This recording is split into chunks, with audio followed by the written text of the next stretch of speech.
During the dinner, Kevin noticed that I took off our wedding ring when he finally shunned his eyes from his cell phone screen. As expected, he questioned me about that, and I replied indifferently without even raising my head, "Oh, I must have lost it. It's nothing important anyway, isn't it?" Hearing this, Kevin locked his phone with a troubled face. The thought that I might mind the ring in the back seat drove him to explain. "Lindsay begged me to buy her that ring when we went out purchasing before. I couldn't break her heart, right?" I looked up and said with confusion, "And may I know what it has to do with me?" The totally different attitude he adopted for me and Lindsay triggered millions of fusses between the two of us. His initial indifference and indiscriminate insults later on made me see through the scumbag. Now, I just felt like he was interrupting my meal. After dinner, Kevin insisted on taking me to a mall to choose a new ring. Despite my repeated rejection, he still held on to buying me a new one. While I sat in his car and killed my time by viewing the street, the sky thundered. The next second, it started raining cats and dogs. That was when Kevin's phone rang.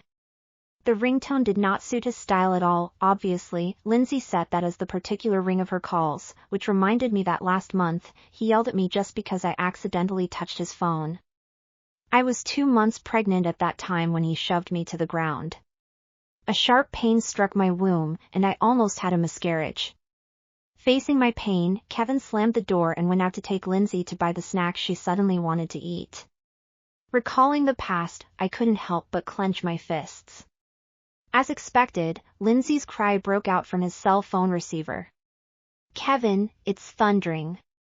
I'm so scared at home alone. Can you come to my place?" she said.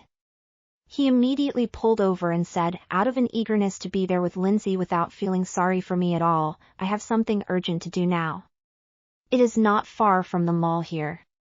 Just select the ring you like yourself." I was left in the heavy rain. Looking at the road signs, I found the closest mall from here was a kilometer away. Then, I received a message reminding me to receive the money Kevin transferred to me for the ring. With a sneer, I transferred the money back to him and took a taxi home.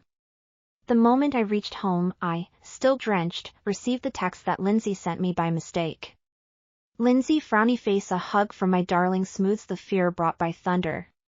It was accompanied by a selfie of her sitting in Kevin's HUG.as. I stared at the photo. A notification from a private investigator I had hired weeks ago finally flashed on my screen, its preview line cold and precise. "The evidence you requested is ready. It includes the medical records from your miscarriage." My thumb hovered over the screen, the rain from my hair dripping onto it, as I realized the final piece was now in place.